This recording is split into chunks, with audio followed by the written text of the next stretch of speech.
Welcome to the Twisted Mirrors Season 2 finale.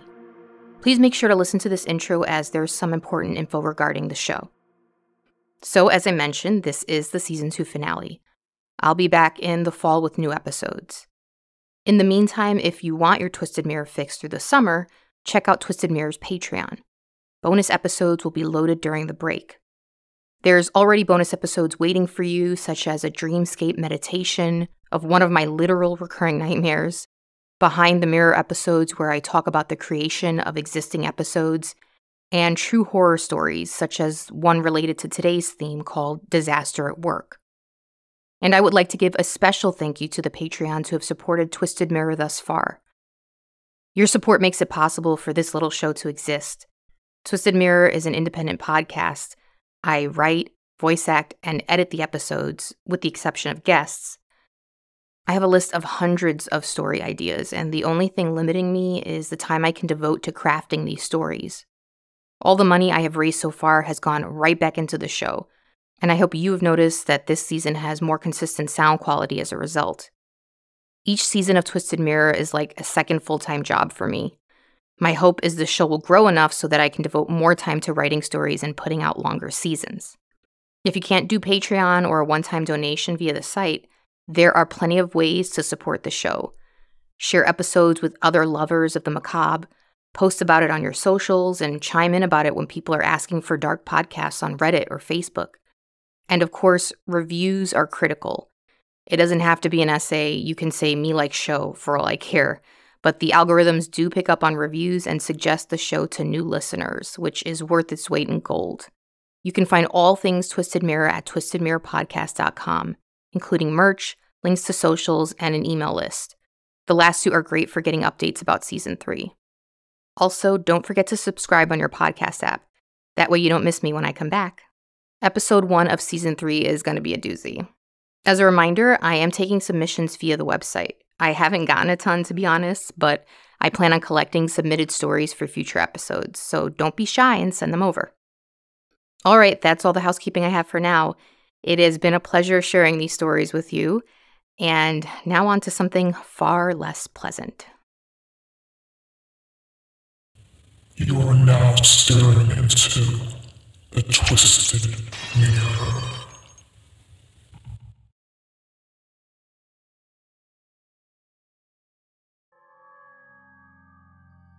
In the myth of Pandora's box, Zeus, angered that man had been gifted the power of fire, only previously reserved for the gods, sought out revenge. He created a woman, the lovely Pandora, and gifted her a container. It was strange, though, as she was told that while the container held many gifts, she could never open it. But we humans are a curious bunch, and, unable to resist, Pandora tipped the lid open. Out poured scary and evil things. This story has endured as a symbol of the risks of peeking into the unknown, the dangers of seeking knowledge that should perhaps be left a mystery. Pandora, who only wanted to satisfy her curiosity, and having no intentions of spreading misery, closed the lid almost as quickly as she had opened it. But it was too late. There was one thing she did manage to retain, however. Hope. Hope is a wonderful thing. It has allowed us to make incredible advances as a species, and has guided many a person through the darkest of times. But hope can sometimes be dangerous, as it can lead us to believe in a delusion, one we cling to protect ourselves from difficult truths, one that worsens an inevitable outcome. For most of our time on this earth, mankind prayed to gods who we thought controlled the power of the sun. Eventually, like Pandora, our curiosity, our desire to transcend our meager abilities, led us to find ways to harness that power, which had previously only been reserved for gods. But we are merely mortals, and releasing that awesome, divine power, invisible, yet capable of inconceivable devastation and renewal, has irreversible consequences. Like the evils in Pandora's box, we cannot stuff those secrets back inside. All we are left with is hope. But as we have seen since Pandora released those evils into the world, hope isn't always enough. This is true horror, criticality.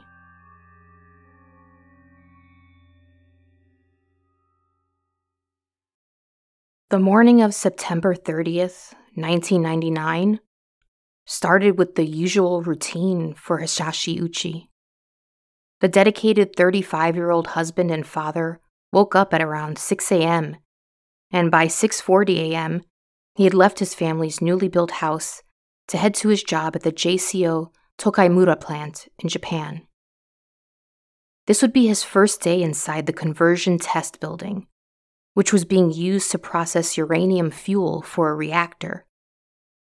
Though this was Ouchi's first time in the building, the task seemed simple enough. Ouchi first passed the uranium solution through a filter and into a stainless steel bucket. From there, a colleague and their boss would take the solution and pour it into a vat called the precipitation tank, using a large funnel. When Ouchi was done filtering the necessary solution, he took over holding the funnel from his boss, who left the room. Ouchi's colleague was pouring the 7th bucket when there was an unexpected loud clap and a flash of blue light. A siren rang. From the other room, their boss shouted, "Run for your lives!" An unexpected criticality event had occurred. Criticality in nuclear physics is the state in which a sustained fission reaction is achieved. In other words, a critical mass is achieved where fission becomes self-sustaining, a chain reaction where each fission produces a neutron that strikes another atom, causing another fission, which in turn triggers another. You get the gist. There are a number of factors that can combine to reach a critical mass, the point at which criticality is achieved, such as mass, temperature, even the shape of a container can cause the fissile material to react in such a way as to trigger a criticality. Think of a bunch of neutrons shooting around, bouncing off of surfaces in atoms such as uranium. Take a tiny volume of fissile material and put it in a massive container, and there may be enough space for the neutrons to disperse, keeping reactivity at a subcritical level. Put that same material in a much smaller container, a hotter one or even a differently shaped one, and enough of those neutrons may begin colliding into uranium atoms to trigger a criticality event. This is why at power plants and enrichment facilities, there are very specific procedures when handling or preparing fissile materials. A big change in one procedure, or even a few small changes that seem inconsequential, can have a domino effect which triggers a reaction. Think about the basic chemistry many of us have performed in our homes: baking. They say cooking is an art and baking is a science. Miscalculating one ingredient, using the wrong temperature, fluctuating humidity levels, or even changing the shape of the pan can cause your finished product to turn out differently than how you had intended. Except we aren't talking about a 1990s sitcom souffle. We're talking about nuclear fission. Now, I'm no rocket scientist, and I don't want to get too much into the weeds here, but I like to understand how and why things happen, and I think you might too. So here's a quick explanation of how fission is achieved. A neutron slams into an element, uranium in this case, causing it to split into two. The process produces a tremendous amount of energy. During the split, excess neutrons are produced. Those suckers go flying too, looking to bombard other uranium atoms minding their own business. If those neutrons slam into more uranium, the process repeats. You can see how this can go exponential pretty quickly in the right conditions. That is criticality. Of course, the most infamous example of fission are atomic bombs, such as the 2 bombs dropped on Ouchi's home country during World War II. The awesome power they produce allows for something small enough to be carried on a plane to level an entire city and take hundreds of thousands of lives in an instant. And if the sheer heat and force of the blast doesn't kill you, the radioactive fallout that follows just might. But nuclear energy can also be used for good, to efficiently power entire cities, for example. Certain types of radiation power X-ray machines that help us diagnose hidden illnesses. I don't think I'm revealing anything shocking by saying that these nuclear reactions are supposed to be contained, as large amounts of radiation are released. If humans are exposed to a nuclear reaction, those high-energy radioactive particles can slam into the atoms that compose our cells, altering or downright destroying them. When the men pouring the uranium saw that blue flash, also known as a Cherenkov light, a type of glow that can occur during certain types of criticality, neutron radiation pierced their bodies. Before they could even blink, their fates had already been determined.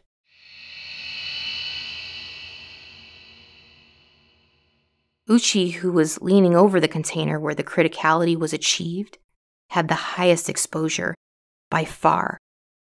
After hearing the cries of their boss instructing them to flee, Ouchi ran out of the room, vomited, and passed out for a short period. He was immediately taken to a hospital as government health officials scrambled. The criticality event was not over, as those pesky neutrons continued to slam into uranium and the surrounding town had to be evacuated. The criticality continued for 20 hours. Experts from all over Japan were called upon to help save Ouchi and his co-workers. Eventually, a Department of Medicine professor and emergency medicine specialist at the University of Tokyo, Dr. Kazuhiko Maekawa, took on the task of leading Ouchi's treatment. A colleague tried to discourage Maekawa from taking on the case, insisting it was a lost cause. But Maekawa was determined to provide the best care for his new patient. Since radiation exposure is so rare, there is not much in the literature for doctors regarding how to handle such a patient. By the time the patient has reached the hospital, the direct damage from radiation has already been done. Doctors cannot reverse it. There is no serum to cure the patient. For medical staff, treatments are mostly supportive and meant to address the symptoms of radiation poisoning. Radiation destroys the body on a cellular level. Cells that have high turnover rate, such as blood cells, skin cells, and mucosal tissues, are particularly susceptible.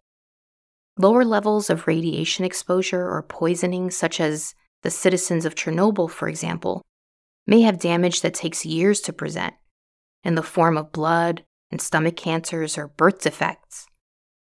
But with ultra-high levels of exposure, the deterioration is rapid. Dr. Maekawa and his team were in a race against the clock. Sieverts are a unit of measurement for radiation levels. It was established early on in memos that Ouchi had been exposed to over 8 sieverts, for which the mortality rate is 100%. But subsequent tests revealed that the actual level for Ouchi was 20 sieverts. That's 20,000 times the max exposure a human body can tolerate in an entire year. Based on the numbers, Ouchi would die. There was no way around it. But Dr. Maekawa was determined to find a way to save him. The doctor assembled a team of specialists. There would need to be hematologists, dermatologists, and gastroenterologists, and more working on this case.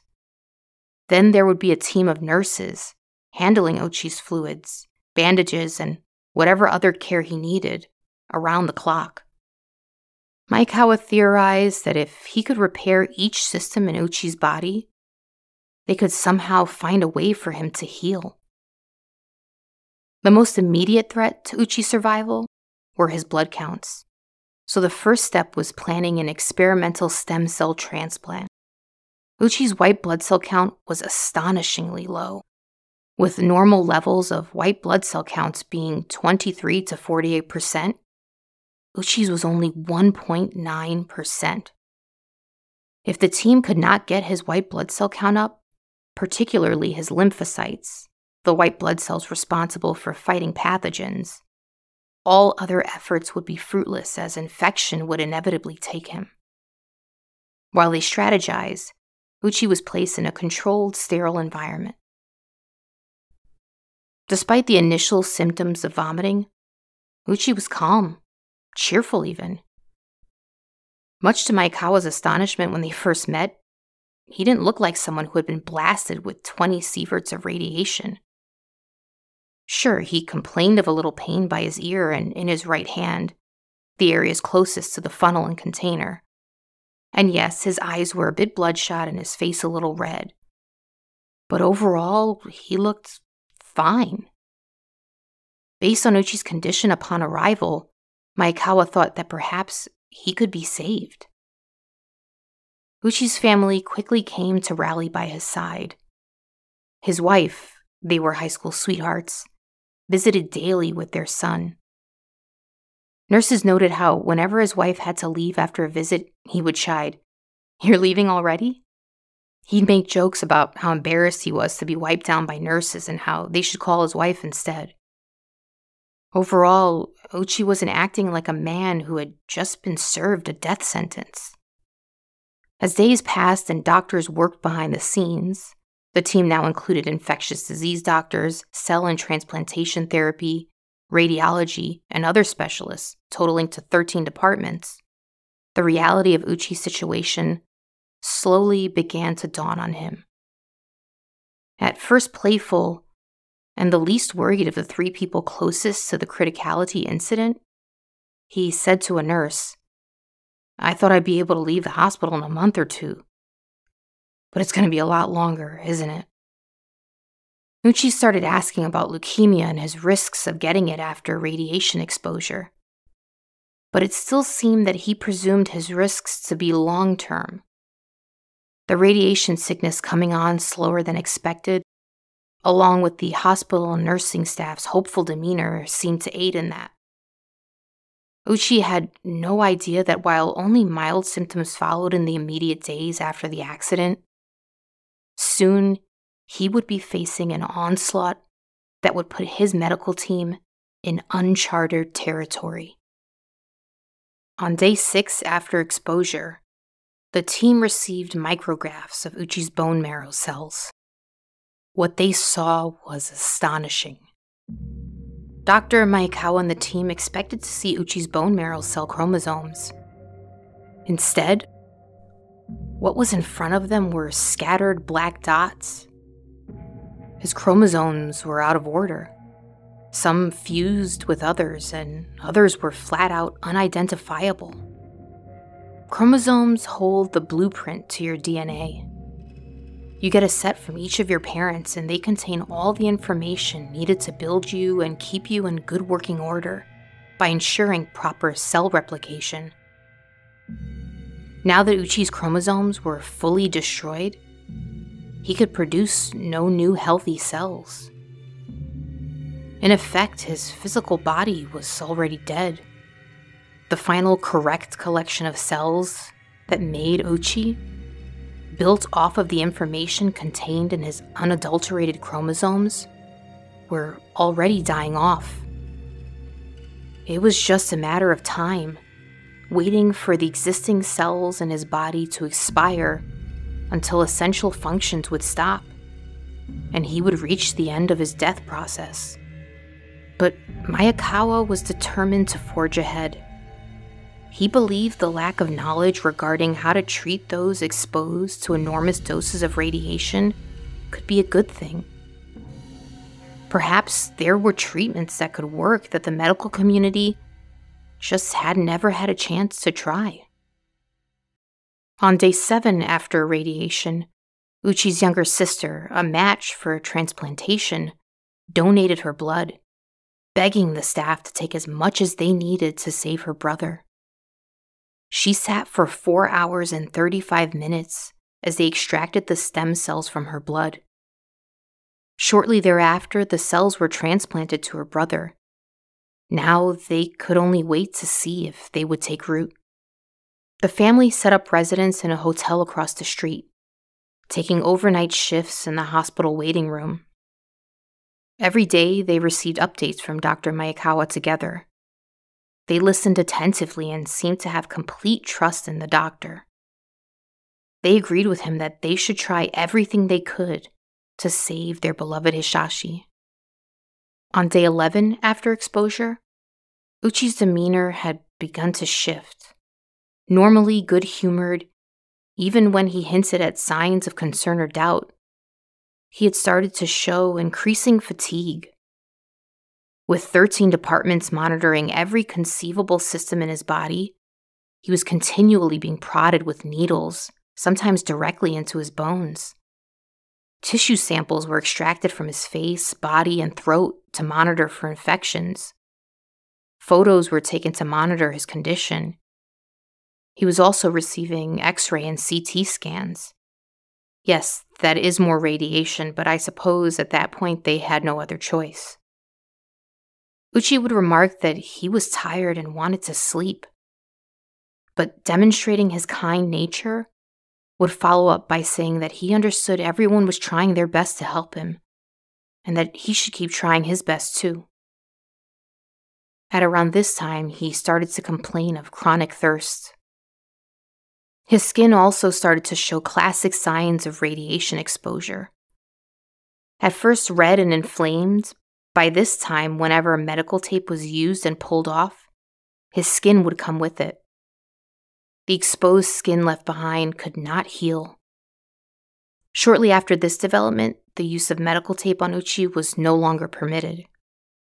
If you think of neutron beams like a shotgun blast, areas closest to the criticality receive the most concentrated doses of radiation, and they disperse greatly within a short distance, so that the damage to areas closest to the container holding the uranium were significantly greater than even parts on his body that were just a few inches farther.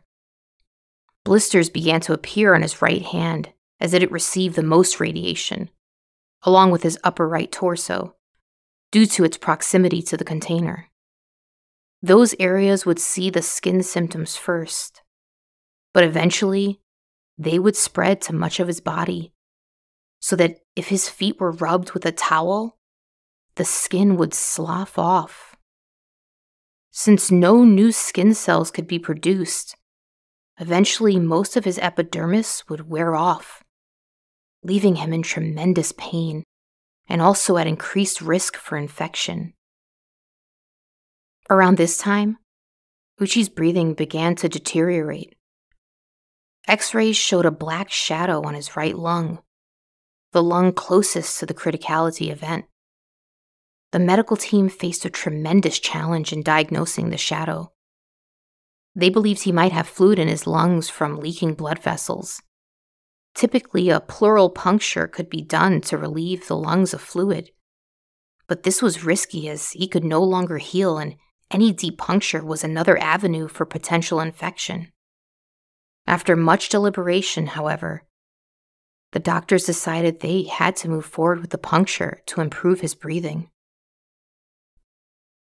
A mask was sealed tightly on Ouchi's face in order to release pressure so that his lungs could expand to take in more oxygen. The seal on the raw skin of his face was agonizing. And finally, the man referred to by the nursing staff as Cheerful Ouchi had reached a breaking point. He cried for his mother, begged to go back home. He told them he couldn't take it anymore, begged them to stop. He cried, "Don't leave me alone." The nurses encouraged him, begging him to hold on for just a few more minutes. They reminded him of his wife who wanted him to get better. "I am not a guinea pig," he shouted. Despite the grueling ordeal, his breathing continued to struggle.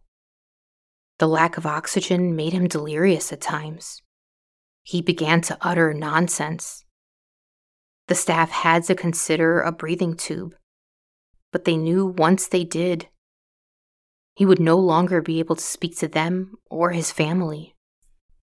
The day before the tube was inserted and Ouchi would no longer be able to speak, a nurse witnessed him affectionately call his wife by her nickname. "I love you," he said. Despite the steep decline in his condition, Maekawa thought the tube might be a temporary measure. He hoped to get Uchi's lungs under control and that there would come a day the tube could be removed. Of course, Ouchi would never see that day, and he would never speak again. Even with the breathing tube, he was still conscious and could communicate. For example, when asked if he was in pain, he would nod, yes. His devoted family continued to stand in vigil in a specially appointed waiting room in the hospital. Bright furnishings were added by Dr. Maekawa's request to make the space appear more cheery. As the family waited for updates from Maekawa, they folded paper cranes, a symbol of peace, hope, and longevity. On day 17 after the criticality, there was finally a speck of hope. Uchi's white blood cell count had never stopped its rapid descent and had gotten as low as 1/50th to 1/80th of a healthy person's. But on this day, his blood test showed the first increase since the day he was irradiated. Within 24 hours, his white blood cell count had gone from 300 to 1,000 per cubic millimeter. The team hoped this meant that his sister's stem cells had taken root. They extracted bone marrow and tested the chromosomes.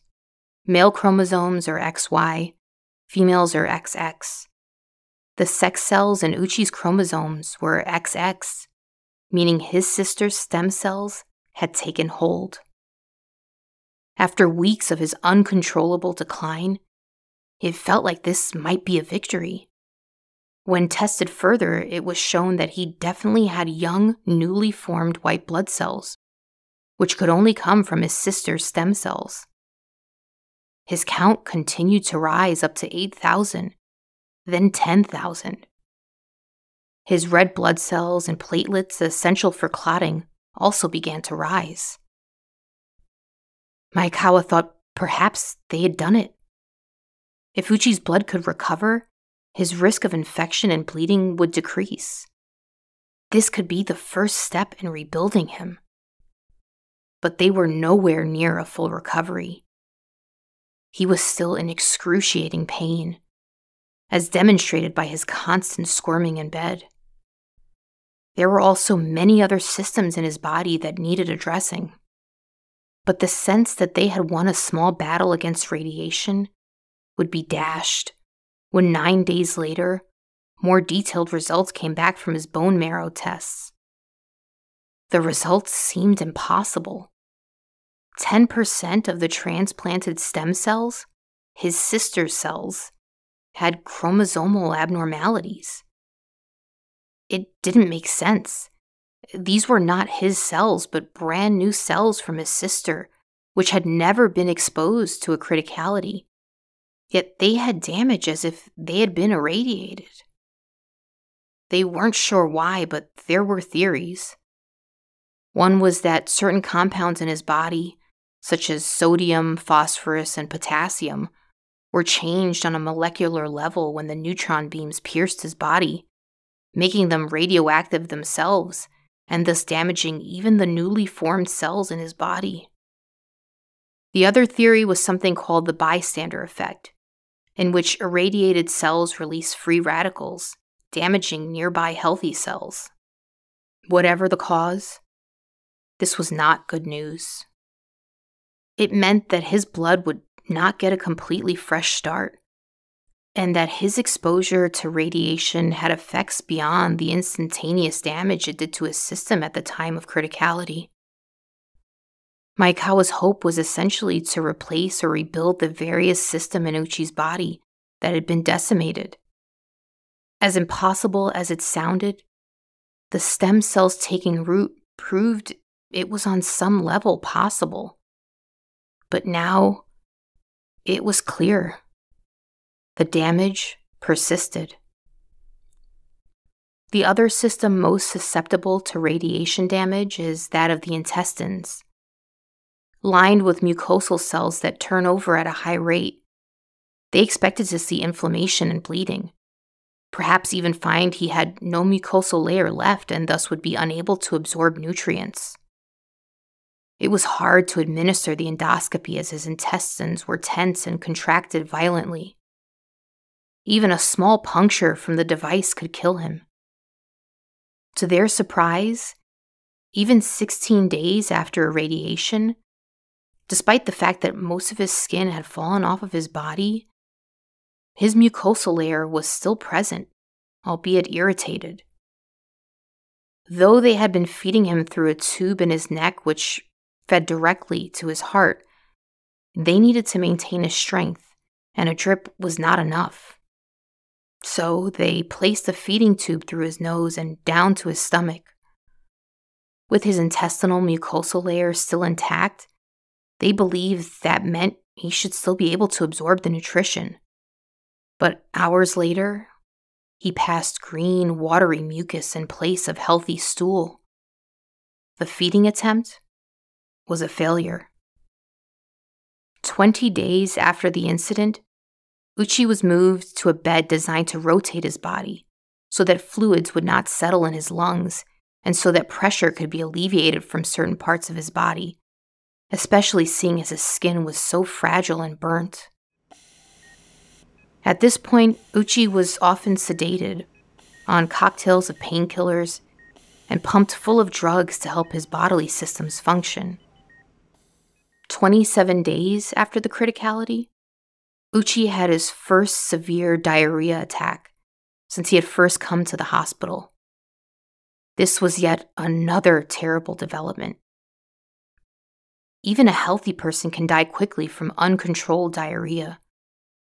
The doctors feared what this meant, that finally his intestinal lining had deteriorated.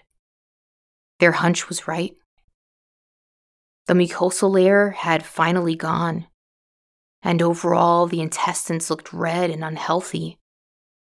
Surprisingly, they weren't sure if this was directly due to radiation or graft versus host disease, a phenomenon in which transplanted white blood cells end up turning on their hosts. Ultimately, the tests to find out which were too risky, and they could only guess. Then myoglobin began to flood Ouchi's blood. This happens when muscle tissue is damaged. Ouchi's muscle tissue was disintegrating.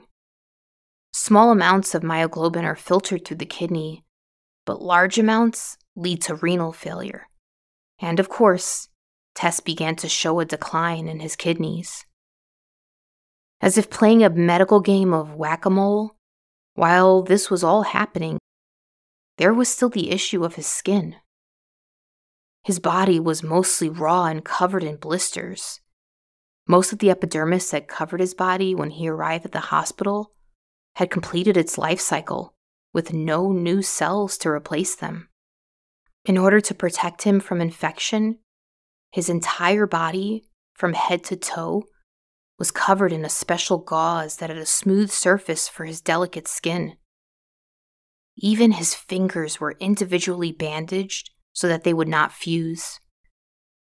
Each day, medical staff would remove the dressings, rinse his body with an antiseptic wash, apply ointment to his bandages, and wrap him up. Despite the painkillers, it was no doubt a painful experience. This routine took 2 to 3 hours. His nails also fell off. Ouchi's eyelids would no longer shut, and a special ointment had to be applied to keep them from drying out. Sometimes blood seeped from his eyes. We tend to take our skin, the largest organ of the human body, for granted. It's durable, handling nicks and cuts regularly, repairing itself like magic. It is our first line of defense from the world around us, shielding us from the sun's rays, blocking out billions of pathogens that would love to host themselves inside of us. It also contains all the things we want to keep inside, like fluids.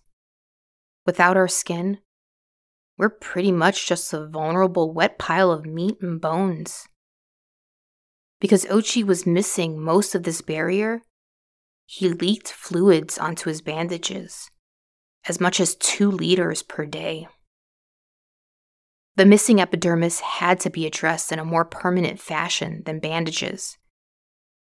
As the team speculated on what to do, a dermatologist noted on the borders of where some skin remained that there were little specks of white. New growth. The team had not had a positive development since Ouchi's sister's cells had taken root. They believed that this meant they could attempt to apply skin grafts to stimulate new skin growth. Ouchi's sister yet again gave of her body so that her brother might live. A small 2 centimeter by 4 centimeter area of skin was removed from her thigh and sent to a lab for culturing. Meanwhile, Dr. Miyakawa reached out to universities that cultured skin, asking if they could contribute from their own reserves. They all did. All in all, 70 pieces of skin were grafted onto his body. Devastatingly, this attempt, like all the others, would be fruitless. The seepage of his body fluids simply made the areas too moist, and the new skin could not properly fuse. Meanwhile, the diarrhea had not stopped. Each day, the medical team feared they would find blood in his stool, indicating his intestinal layer had deteriorated to the point of hemorrhage.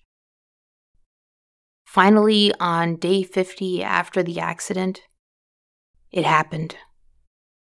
An emergency endoscopy was performed. His intestines were in bad shape. They were red and inflamed, blood gushed, and the contractions persisted. But they did notice white spots. Examining them revealed that, like his skin, little areas of the mucosal layer had regenerated. Again, they felt a surge of hope. But was this a sign of Ouchi's potential survival, or another brief but ultimately futile gaze into the strength of his inevitably dying body? They would quickly discover it was the latter, as the bleeding spread to his stomach the next day, despite the small amounts of new growth. As much as 10 liters of fluid and blood were lost from his intestines and replenished every day at this point. And with the stem cell transplant only being partially successful, red blood cells, platelets, and certain white blood cells were not being replenished by his own system and had to be transfused into his body daily. He had as much as 10 transfusions within half a day. The team's only hope was to continue this until he could eventually produce all his own blood components. They had reached a stalemate. There was no tangible progress to be made. The focus simply was on keeping Ouchi alive at all costs, hoping to wait out the progression for a medical miracle or for his own body to get over some hump where his cells would suddenly come back to life and rebuild him. Morale was low. Doctors and nurses began to question, only to themselves, what exactly was the point of this all? Ouchi was no doubt suffering without relief. His skin was raw, he bled all over, he was unable to speak or eat. Whenever he could communicate, he confirmed he was in pain. his condition was only made remotely tolerable by constant doses of powerful painkillers and sedatives. And perhaps all of that could be worth it if survival or some quality of life could be found at the other end of it all. But no one had ever survived even far lower levels of radiation exposure. His death, if anyone was being honest with themselves, was inevitable. Were they making what could have been a swift and painful death a slow, prolonged, and unfathomably torturous one? Were they caring for this man, or simply so focused on keeping him alive, winning against the blast of radiation that had essentially killed him 50 days ago, that they had forgotten about what was best for the patient? After all, some of the last words he spoke were those of him begging to be let go, that he did not want to be a guinea pig, that he was tired, and that was weeks ago. Was this mercy? Or had Ouchi become some sort of scientific experiment? They all grappled with this, but dared not broach the subject with each other, and especially Dr. Maekawa. The entire team was burnt out, especially him, and they feared there would be a total collapse if they uttered the unsaid. Many of them felt that it was their duty to do everything they could for the patient, meaning if they had the tools to keep his heart beating and his brainwaves functioning, then they had to. One doctor said to do otherwise would be playing God. But one could argue the opposite, that trying to keep a man alive by piecing him together, platelets here, skin there, fluids here, and stem cells over there, when his body had already been dismantled at a chromosomal level, perhaps that was playing God. Ultimately, the doctors were faced with an unenviable dilemma. It was Dr. Maekawa who would check in with the family every day as hundreds of paper cranes filled the waiting room. Ouchi's family had faith in Dr. Maekawa, and they did want any and all life-saving attempts to be made. It's hard to know if they fully understood the prognosis, if they were blinded by denial as grieving families often are, or had the doctors focused so strongly on prolonging his life that it had given the family the impression that their loved one had even a slight chance of coming home. Whatever the reasons, they held on to hope that Ouchi would find a way to survive this ordeal. So when Dr. Maekawa saw the despondency in the eyes of his team, though they did not say a word in protest, he insisted, "Some of you may have doubts, but I am asking you to do your best until the end. Don't think about it right now. Just think of treating Mr. Ouchi. Let's continue the treatment." Ouchi's family visited with him daily, even when he was covered all over with gauze except for the tips of his toes, even though he could no longer speak and was heavily sedated. When she saw him, his wife touched the tips of his feet and hands and gently encouraged him to hang on. His father quietly whispered his son's name and assured him he was there. Ouchi's mother remained by his side. Over 50 days had passed since the terrible accident, most of them full of pain and suffering. The turn of the century was near, and they hoped aloud that he would make it to the year 2000. On day 59, Ouchi stopped breathing. You will think this was the end, but it was not.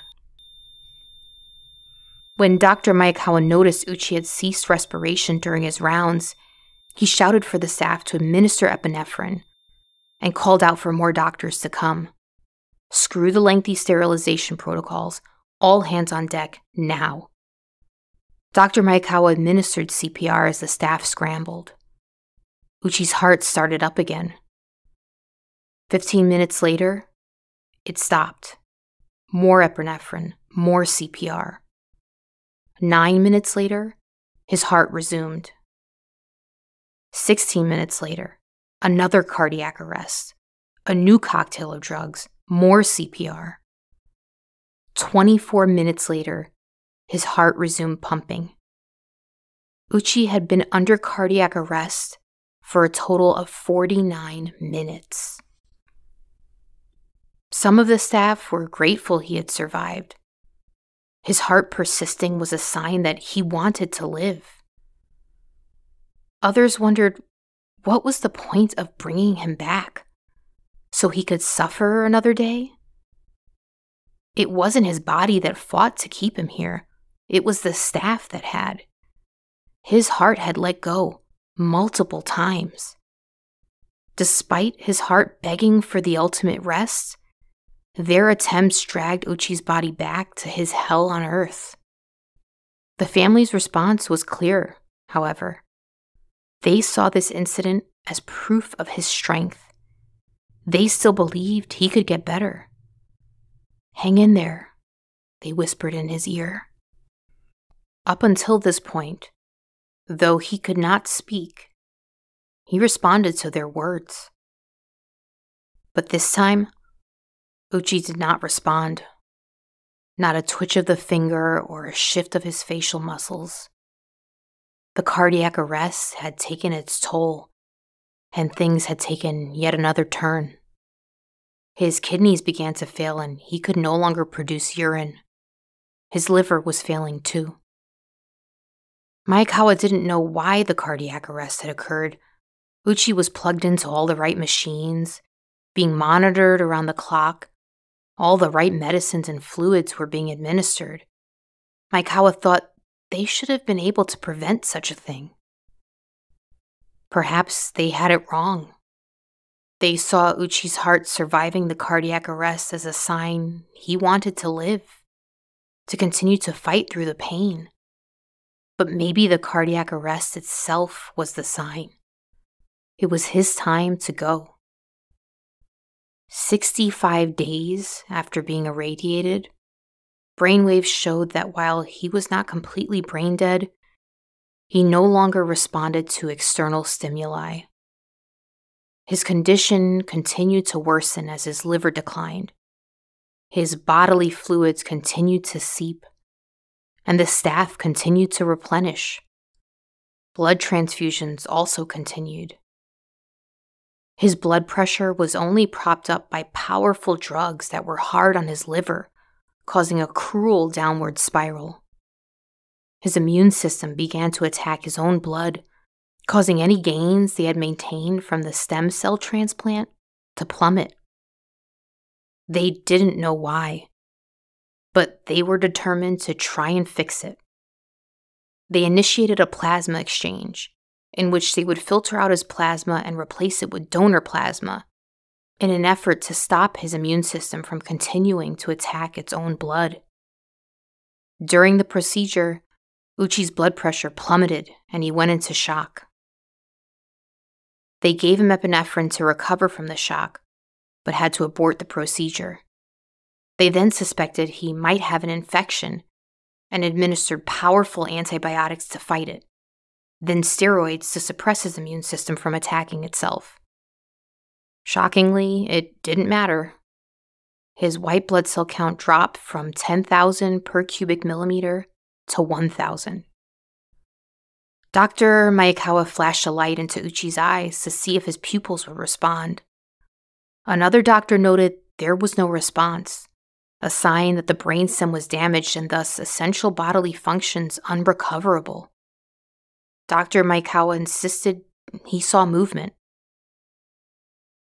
Despite continually throwing every medical tool in their tool belt at Ouchi, it was finally clear there was no life force behind him. He was a body being artificially animated by machines, IV fluids, transfusions, and an increasingly larger and more diverse cocktail of drugs. There was no future for Ouchi. His body was killed the moment he saw that blue flash. He was a dead man walking as he joked with staff and visited with his family in the hospital. It's just that severe radiation exposure, while splitting up your atoms, also splits time, allowing its victim to be simultaneously dead and alive. Ouchi's death would finally catch up with him. Dr. Maikawa and the team had simply been trying to do the impossible. Go back in time. When that very first moment of man-made criticality occurred on December 2nd, 1942, underneath an abandoned football field at the University of Chicago, it was said we had given ourselves a godlike power, a power no man should have. Dr. Maikawa solemnly walked into the waiting room where the family waited. A man, not a god. He could not bring their husband, father, brother, son back from the dead, though he had tried his damned hardest. He explained everything. Then he finally suggested that they should not resuscitate the next time Ouchi's heart stopped. The family agreed. It was as if they were waiting for permission to let him go. As they waited for death to revisit Ouchi, the medical staff, with the agreement of his family, stopped increasing the dosages of the drugs that had kept his blood pressure up. Without blood circulating as powerfully, the drugs that fought infection could not circulate. Silvery mold began to grow in his moist body as a result. Ouchi's wife had not seen his face since they had begun bandaging it. Knowing the end was near, the nurses decided they would remove them so she could have one last look at her husband. His family, who had held their emotions back for Ouchi's sake, finally cried. They were grateful to see his face again. Ouchi's son, who had not seen him since before the worst effects of the radiation had taken hold of his father, encouraged by his mother, said, "Hang in there." About 30 minutes after the family's visit, Ouchi's pulse went flat. A nurse ran in to administer epinephrine, but there was no response. His blood pressure took a steep drop. The doctors rushed to get his family by his side. Usually there's time in the death process as blood pressure and pulse slow down to a halt. But by the time the family got to Ouchi, he was already gone.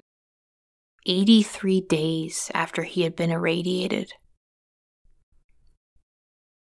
By the time of his death, his family had folded almost 10,000 paper cranes, which were left in the waiting room. They wanted to place just one in his room while he was alive, but the doctors had decided it was too risky. Ouchi was not the only person to receive a lethal dose of radiation that day, though his story is most famous due to the sheer amount of radiation he received.